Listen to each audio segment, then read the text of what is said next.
content of this meeting is being sent to a third party. Who's that, RG? That's us. Yeah, We're not live though, are we? we are now. It's fine. Okay. Okay, we might need to pause, RG. We can't pause. We're live, but it's good. It's all good. We're here. Yeah. Okay. Andrew, we are live Are we? right now. Welcome. Okay. Hey, I didn't boom. realise that RG was pressing the go button. No, I said I was. I said walked away, and I'm like, right, it looks like we're live. Are we live? I think we did this last time. I think we got to get better at this part of it.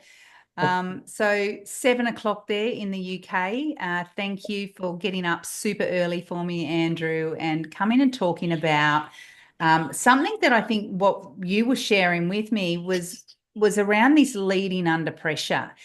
And you were talking about it being so important for leaders to really think about that leading under pressure and how they're showing up, both behavior-wise, as well as I think from a mindset perspective as well.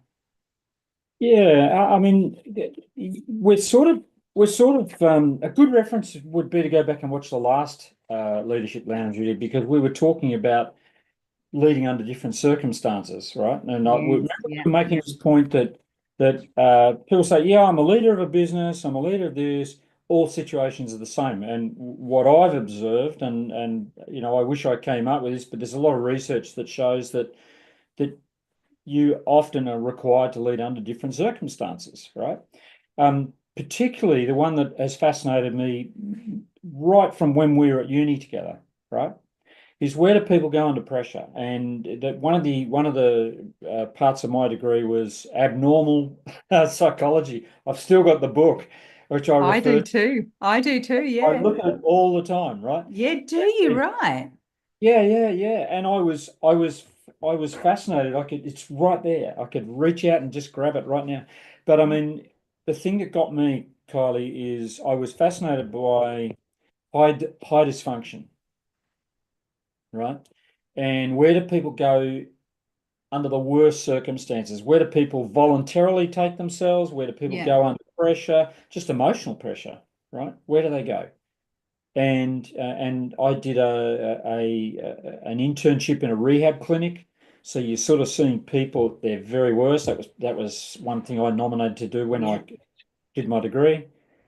And so you're seeing people at their worst, under the worst pressure. Right? Yes. And I thought, what works under those situations? And if it works there, it's going to work with so-called functional normal people, right?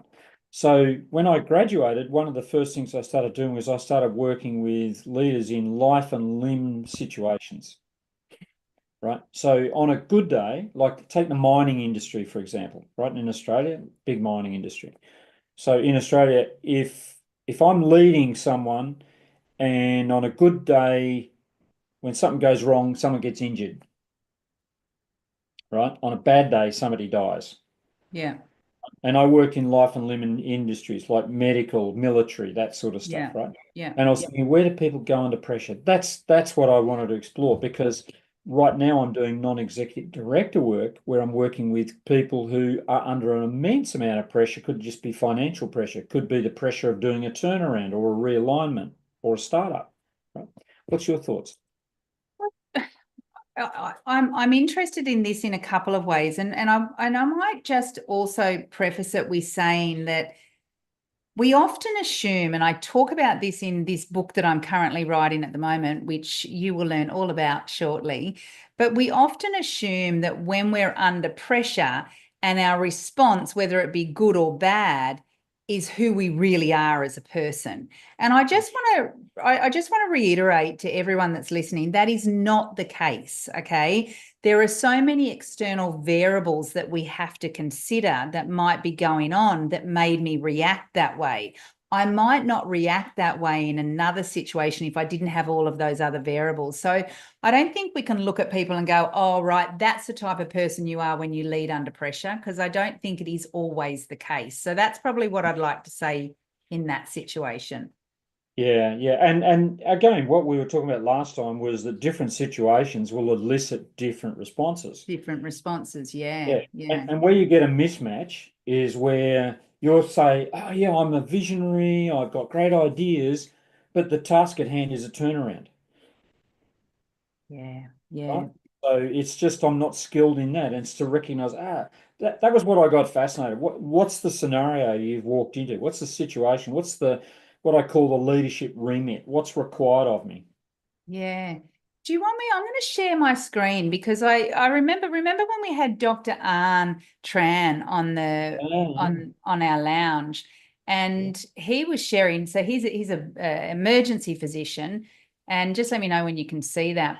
He's an emergency physician, and I think you actually asked him a brilliant question. You said, what do you do when you're absolutely under pressure? So that could be someone's come into the emergency room and they're flatlining, or someone's come in and there's been a massive car accident, or whatever it might be, you know, the worst case scenario. And he said the first thing he does is he leads himself, right? So how is he physiologically responding to this? Is his heart racing? What's he doing with his hand? What's his mind like? He's kind of like, remember he talked about centering himself and just really stopping and doing a bit of that mindfulness. What am I observing in myself?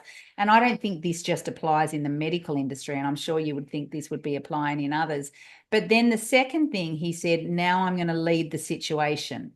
What is the situation, which is very much what you're talking about there. And then he said, now I've identified the situation, I can now lead my team. And I just thought about this, you know, from an emotional intelligence perspective. It's real methodical. It's really right. Kylie, how are you going? What's going on for you? And we can even apply this knowing when we're going through a stressful period at work or a stressful period's coming up. How are you going? How are you going to lead yourself? How are you going to manage your own emotions or your physiological responses? How are you going to lead the situation and how are you going to lead the team? So I thought that was just like a nice little reminder around that framework. I think it's absolutely brilliant. And you know, it cues in with like emotional intelligence and mindfulness, for example. Yeah, you know, yeah. and what's going on with me. If you want an illustration of, and I'm not promoting this show, but if you want an illustration of how people just go mindlessly in a situation that requires leadership, is Married at First Sight. that TV show, right?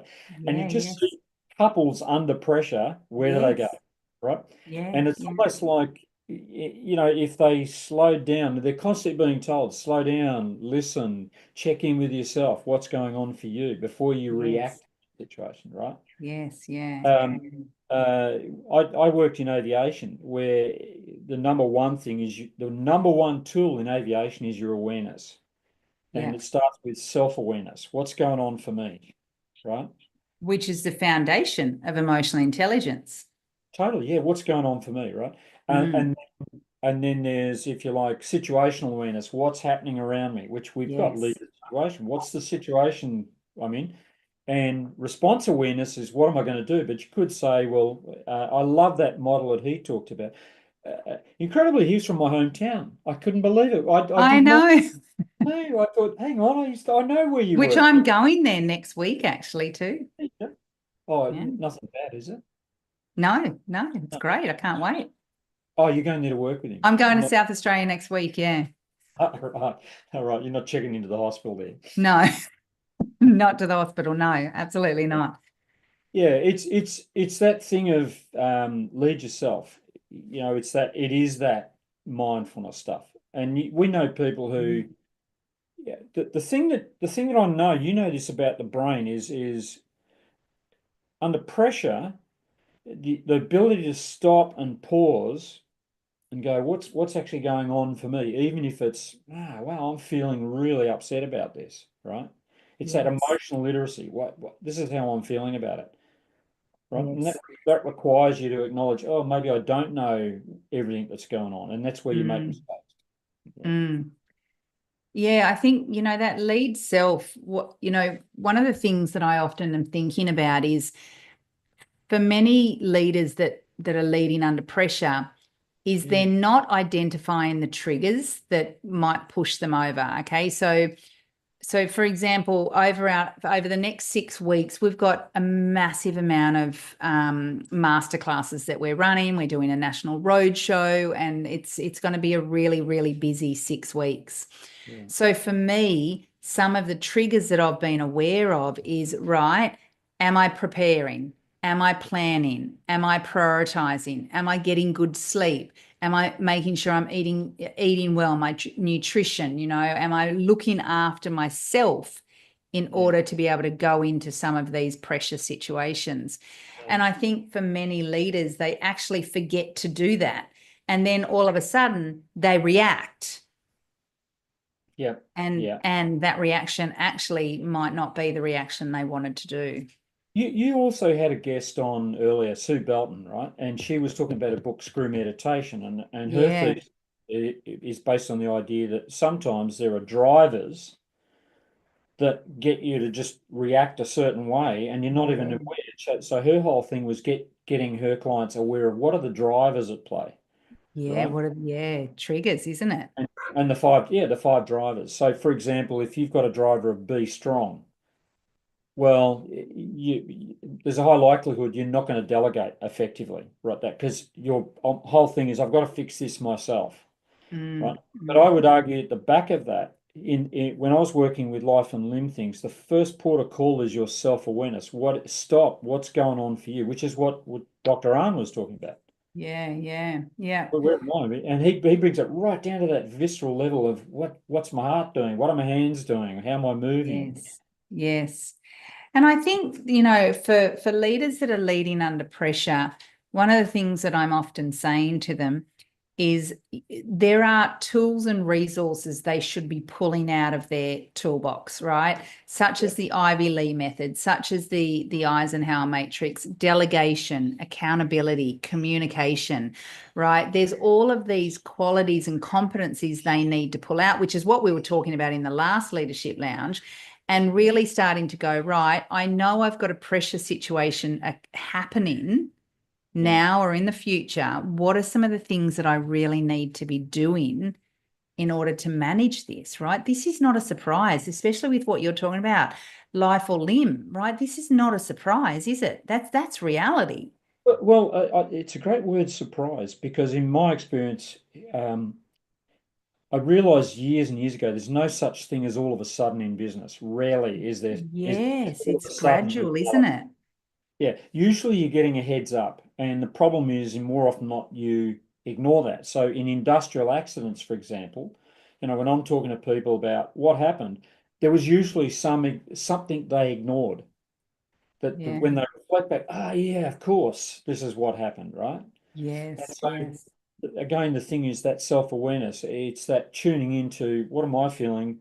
I'll give you an example. I was talking to a guy who was in the military, right? And he was talking about he was on won't say where he was, but let's just say he was in a theater where they were patrolling streets on a daily basis, right? This particular day, he's walking with his 5 guys down came to this start of this street, and they start walking in. He just went, which means stop, right? And then everyone fall back, right?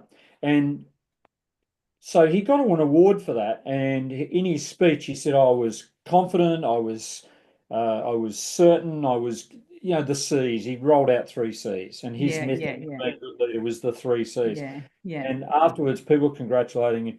And I said, went up to talk to him, and I said, what really happened?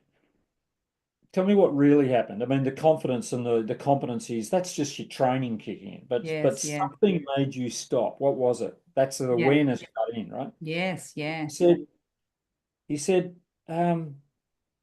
it's really weird. There were no chickens.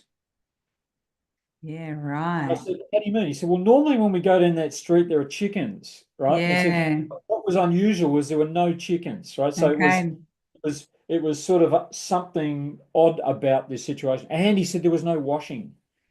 So someone had been queued up. If you don't want your clothes shot up today or your chickens, get them off the street. So that's social awareness, Andrew. That's, one of the pillars of emotional intelligence, social awareness, what's going on around me. Yeah. And the point was he knew where he was in the deal. Even though he couldn't put a word on it, it didn't feel right to him. Yes. And his response awareness was the situation was there's something wrong with this, but I don't know what it was. It was Yes. unconscious, but he knew Yes. it doesn't feel right. Yes. Right. And, I've worked with guys in mining where they'll go onto a situation, they don't know why, but they go, there's something wrong about this situation. There's something Yes. not right. And the client I'm working with at the moment, what triggers his self-awareness is the way I'm handling this, there's something wrong with the way I'm handling this. So that's a moment. This is why coaches are invaluable and why counselors are invaluable, therapists are invaluable, because you can Yeah. actually go back and say, what happened? What was it that got triggered? Which you learn from. Yeah. This is Yeah. where a lot of your frameworks and the tools that you mentioned come into their Yeah. own, because if you're not learning them and you go, well, okay, it's a great tool, but when do you feel you might have needed that? What could you have done better? You know how we unpack with a client, what happened? What Yes. did you do Yes. well? Yes. What could you Yes. have done a lot better? You're Mm, building that mm. self-awareness muscle, which Dr. Yeah. Arnold talked about. Yeah. And I think, especially with leaders leading under pressure, Yeah. is they're so busy, right? Which makes it even more important for them to have time to think and to stop and reflect. What's working? What's not? What do we need to change? What do we need to do differently? What's happening with the people? What's happening with me? I really don't think leaders do enough of this. And I Carly, think in your experience, what are they busy doing? Well, I think they're busy in the weeds. They might be doing some really great work, but they're also busy in the weeds. And I'm often getting them to sort of stop and go, right, what do we need to be doing? What is actually your remit? What are your key focus areas? And then how do we pillar that up? Where are you spending your time? But most importantly, I'm trying to get them to get time back in their day so that they can think, because they're put in that position because they're smart people, Yeah. really smart people.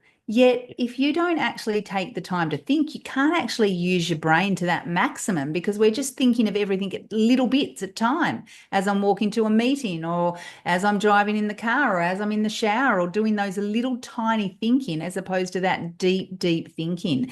It absolutely makes a massive difference in my organization, but also with the executives that I work with as well.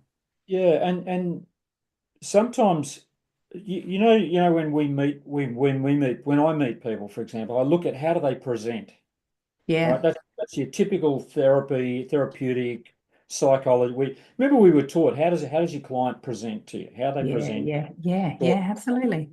And so you're sort of looking at the situation. So I had a guy who is busy in the weeds, busy, not productive, right? Mm, But no awareness of busy, not productive. And so yeah, Sue might say, oh, yeah, he's busy. He's got hurry up driver. He's got the be strong driver. He's got the be perfect driver. So no one can do it as good as I can do it. And that's yeah, normal, right?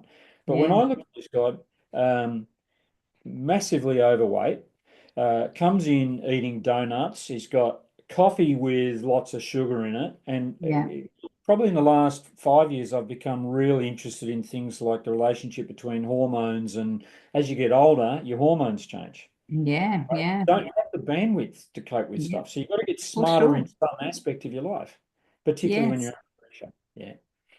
Yeah, Yeah. well, even when I'm coaching executives, I'm coaching them holistically, as I'm sure you are too, That's what we because the reality of it is, if something's going on at home or something's external, then it's going to impact work, and vice versa. So I'm always looking at what are their habits outside? What are some of the things they're doing? Where do they need to shape that? Because we know that exercise creates serotonin, dopamine, all of those beautiful, great chemicals that give us the opportunity to think clearly. I know that if I haven't done my exercise, I actually feel a bit flat. I feel like I'm not on the ball. I feel like I'm a bit behind the eight ball. Whereas that exercise gives me clarity and energy and drive to be able to keep doing all the things that I want to do. Yeah. I also know that nutrition's important. What we fuel our body with today drives it tomorrow. So when we're seeing that kind of thing, that's going to have a slump in energy, aren't they? They're not going to have the energy for someone that's driving it the right way. I'm so glad Sleep. so glad you brought up Dr. Arndt, because he was talking about micro awareness in the moment. Yeah. right? And that's a guy who looks after himself, all right? So For he says, sure. I know a lot of leaders. I said, you're knocking on an empty tank, Yeah. Yeah. right? I just look at you and I can see you knocking on an empty tank, right? There's nothing going on at home. Yeah. Start off, what you go home, you bottle of wine, you crash, you're on the devices till 11 o'clock at night. Just it's those, but at the heart of that, it's not what am I doing, but how that which is important, but how am I being around this?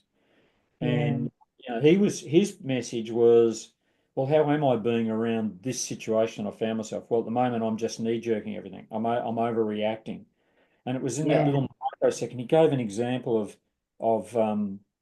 in that second where he just paused for us was a fraction of a second, but it was enough to break that circuit of knee jerking. Yeah, yeah.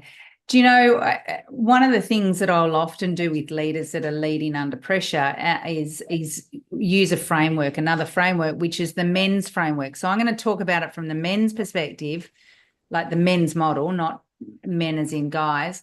And then I'm going to add the WO, which is the women's perspective, which is what you actually shared with me. So the men's model is all around, when we're leading under pressure, how are you mindfully? How are you slowing your mind down? How are you really stopping and really giving your brain that rest and relaxation that it needs? Now, that could be reading a book, it could be sitting under a tree, it could be painting, it could be doing whatever you want to do. It doesn't matter, just slowing that mind down.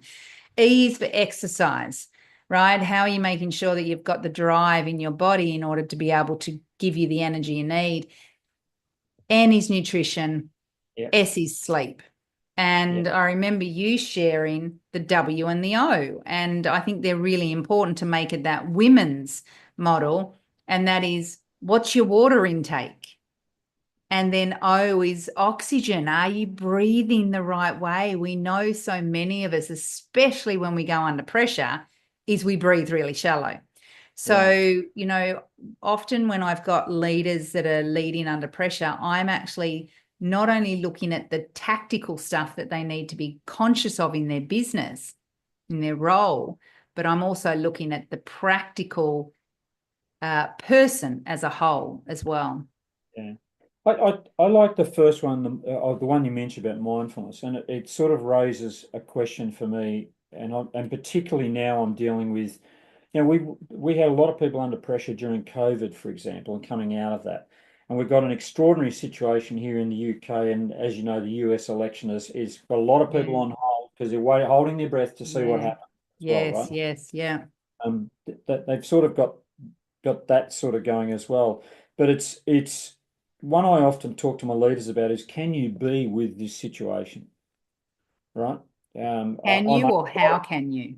No, can you be with it? Yeah. Because a lot of times people need you because they can't be with the feelings. What are you making that mean about me? About if I can't cope with this, what does that mean about me? And they can't be with that feeling, right? And that was what, again, Dr. Arne's a great example because he said when you get something catastrophic come through the doors in the hospital, right? And I've worked with paramedics who go, our first response is, I want to get as far away from this as possible. Yeah, They've got to yeah. learn to be with it. You get it? Yeah, The yeah. emotional being with this. It sounds a bit woo-woo, but it's really powerful, especially for my leaders where they do a check-in, check up from the neck up, Yeah. about Well, I think that is, if we think about emotional intelligence, there's only 6 core emotions. And yes, there's some sub filters under that. But I don't know how many times that I might be working with people and I go, what is actually that feeling right now? And they struggle to identify that feeling. Is it anger? Is it fear? Is it frustration? Is it happiness? What is it? Sadness? What is it? They tend to tell me some peripheral words around it. It kind of feels like stress or something like that, as opposed to really understanding what is that core emotion. I think for many people, we've been taught not to have that. Or not to articulate it. So therefore, they don't really link it to it. Whereas we know that when we're under pressure, I'm scared. Okay. Okay, I could be scared, I could be fearful, I could be angry because someone made a mistake that's now caused someone to die or get injured, right? So it's about really understanding those core emotions and going, what is it going on for me? And in rehab, they only talk about the 6 emotions, and they're saying everything Yeah. else is making those emotions mean, but come back to the 6th. Yeah, I feel quite frightened. Yeah. Yeah, I'm sort of feeling in my body a bit devastated right now because this is our last one. I know. Yeah. I can't believe it. What am I going to do in next November? Because you're off on the world domination tour. I know. And it's so funny, actually. We're getting close to Christmas. We're heading out to do a big road show and masterclasses all through Australia for Colonial First Date. And every time I finish a leadership program, and our leadership programs run for 6 months, and it's Thursday from 9 till 10:30. And every time we finish, my participants say to me, what am I going to do now, Kylie, on a Thursday at 9 o'clock? And I'm like, well, you could work. Right. So this is the same. You're going to get a bit of a sleep in. Or they could watch the replays. They could Or go they back could and watch the replays. watch the replays. You know, the whole purpose of these sessions, Andrew, was to share some insights, to share some frameworks, some practical applications, to share what we're seeing is happening around leadership, and to offer some wisdom or guidance or thoughts around what others might do. And I'm so thankful to have you as part of the journey of setting up the Leadership Lounge, and I've thoroughly enjoyed being able to do it every fortnight with you as well. So thank you so much. Your team for making that happen too. You know, my big thing is always, particularly around leadership at the moment, is to go conscious, be conscious about what's happening. Conscious, lead consciously. You know, that awareness, that conscious stuff. And where I see problems is when you're just on auto, you're on default. So I think the Leadership Lounge for me has some of the frameworks that and the models that you've shared with people are just incredible. They're just really they're time tested on the front line. Yeah, absolutely. Yeah. They work And under pressure. I think so many people don't realize that. And that's why I love doing our programs is so many people don't realize there's models and tools and frameworks out there that help leaders around these key concepts that have been around for, you know, God, years and years. Like, you know, even if we think about the Dwight Eisenhower framework, the Eisenhower matrix, it's been around for 40, 50 years, right? There's models out there for leaders, yet so many of them don't know about it. So that's why I love sharing them and giving them some processes and tools to be able to use. And this isn't a plug, but the Performance Advisory Group gives someone a fast track on that, but depths them as well. You know, this is not just the tool, but here's why the tool's important, which is you know, the practical application. The practical, but it's a lot more than just here's a tool and apply it. It's really, really own the tool. Yeah. And I was just speaking to one of our executives that had put a couple of his leaders through the program for February next year. And he said so often these leaders have never actually been given the training. And to know that it gets done over 6 months, what that means is people are always got leadership on their mind. I really think as a leader, we should always be reflecting on how are we leading ourselves, how are we leading our teams, how are we leading into the future, right? Leadership should just be front of mind at all times if you're in that role. Yeah, I'd finish on this point for me is that I do a lot of non-executive director stuff, and I get to mentor some of the leaders as well, right? And what I see consistently is when they start applying some of these things in a leadership role, it goes directly to the bottom line, the top and the bottom line. Yeah. Because I know that because I'm looking at management accounts and things like that, so I can see, you fixed up XYZ, and here's the result. It shows up as a better result on their balance sheet, P&L and cash flow, right? Leadership's an investment. It's not a cost. No, definitely. And it's good for business. And it's good for business. Absolutely. Thank you so much, Andrew. Thanks for being a part of the journey of the Leadership Lounge over the last 12 months. And I know we're going to speak before, but I hope you have a wonderful Merry Christmas. And I hope all of our listeners have a wonderful Merry Christmas as well. Yeah. Good luck with your roadshow. Go get them, Thank Tiger. you.